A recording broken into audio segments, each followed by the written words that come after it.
बोल बम जय शिव, बोल बम जय शिव, बोल बम जय शिव, बोला बोला शंकर भगवान की जय। अरे रहमान भाई बोल बम यहाँ क्या कर रहे हैं? अरे ये तो हम हर साल करते हैं, यहाँ कंवरियों का सेवा करते हैं। वाह वाह, बहुत पुण्य का काम है पुण्य। चलिए आपको आपके बाद देवघर घुमाते हैं, थोड़ा जल चढ़ा के आई। अरे हम लोग जल नहीं चढ़ाते हैं। अरे भाई चलिए बाबा पर जल चढ़ाइए, अल्लाह ईश्वर तो एक ही है। अरे वहाँ जाने से आप लोग को प्रॉब्लम हो जाएगा। अरे कोई दिक्कत नहीं, चलिए हम आए ना, बोलिए बोल बम। चलिए चलते हैं, बोल बम। अरे रहमान भाई इस खुशी में कुछ तनी भजन सुनाइए बाबा का।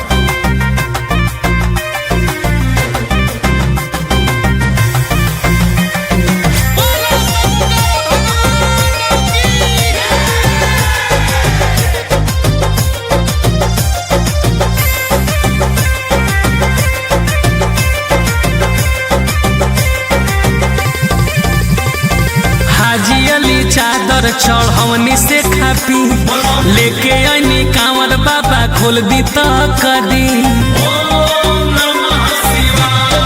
हाँ हाँ, हाजी अली चादर चढ़वनी से खापी, लेके आनी कांवर बाबा खोल दी तो कदीर। पूरा दुनिया के जुटल हुजूम, भोले बाबा अस्सलाम वालेकुम, भोले बाबा अस्सलाम वालेकुम, भोले बाबा अस्सलाम वालेकुम, भोले बाबा अस्सलाम वालेकुम। ओ बमजे आगे बढ़िए, आगे बढ़िए, प्रशासन आपके साथ आगे बढ़िए।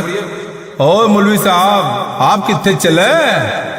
ये मंदिर है मस्जिद नहीं, यहाँ जल चढ़ता है चादर नहीं। अरे क्या बात कर रहे हैं दरोगा जी, हम लोग तो एक ही गांव के हैं, एक ही साथ रहते हैं। इन्होंने हमको ले गया हाजी अली चादर चढ़ाए, हम इनको क्या बाबा पे जल नहीं चढ़वा सकते? अरे बमजी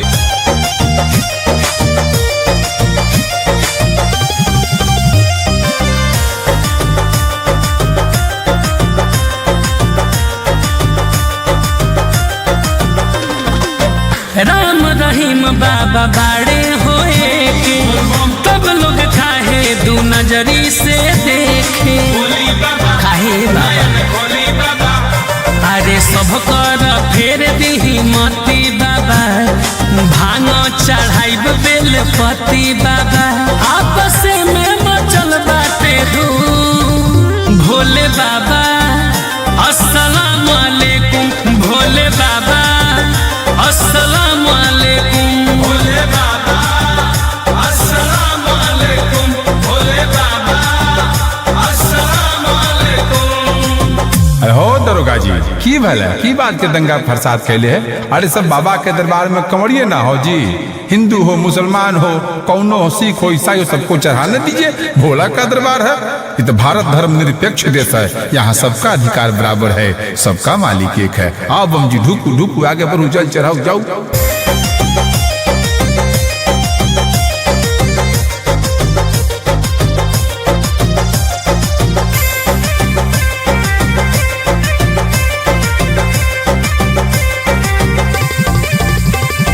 केहू हाथ जोड़ी मांगे, केहू हो खोल के, पूरा परिवार ऐनी बोल बम बोल के।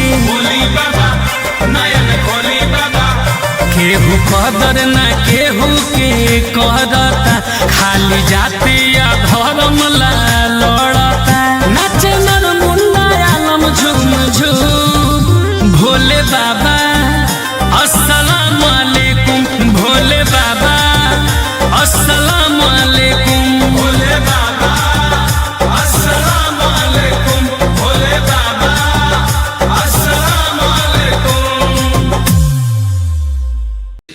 दीपक कुमार टिंकू की प्रस्तुति।